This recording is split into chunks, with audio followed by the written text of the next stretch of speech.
Hey guys, if you just got AFL 26, here are some settings that I recommend you change to get the full experience out of the game. Go down to Settings and General Settings. Here we get a list of options. The first one I think you should do is a new setting that is change the stamina bar under player to on. What this will do is show a stamina bar under the player that you're controlling in the game. What it'll show is how much sprint stamina is left for that player at the current time.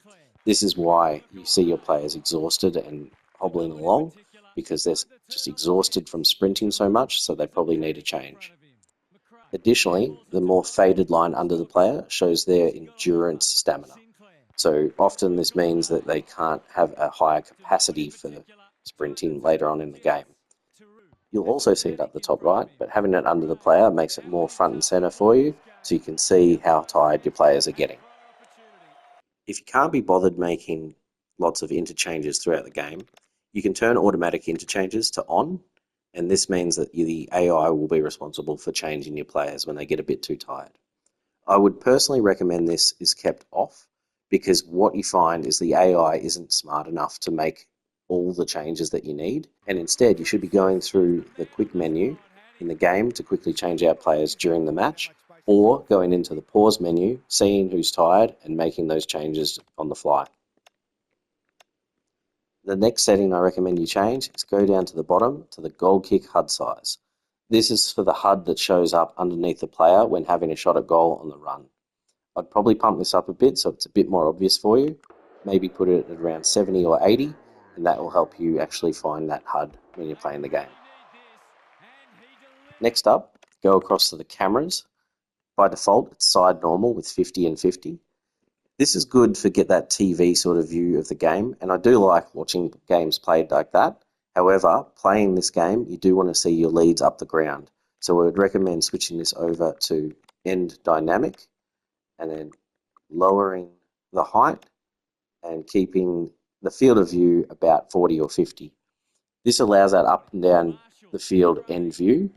However, you do have to put up with this big swivel when the ball is turned over. Switch across to controls and go down to player switching, turn this to manual. You want full control over the players that you're switching and when you're switching it. So turning to manual means you need to press L1 a lot to change player on just about every kick. Next, you want to go down to kick targeting and change it to manual with HUD, and the same for handball targeting, manual with HUD. What this means is you get full control over the direction that you're going to kick and handball, and a little icon will show up on the ground for where you're kicking and where you're handballing to, with the power involved in that. This is great because then you have actual control to kick it out into space, as opposed to the AI trying to slot it to someone nearby instead of you having that full control. And finally, go down to the quick goal kicking, change it from fast meter to stick direction. This is also a sort of new setting. With goal kicking on the run, you can hold R1. And what the fast meter does is make the meter speed up quicker so you can get kicks away a little bit faster.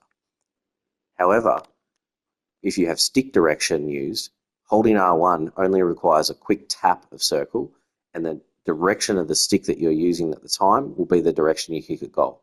This is great for close encounters right near the goal, so you can quickly point towards the goal, hold R1 and tap circle, and it'll kick towards the goal. Some of these settings take a little bit of getting used to, but this gives you the full control of the game and allows you to really start to dominate some of those battles online. Give them a go and let me know your thoughts.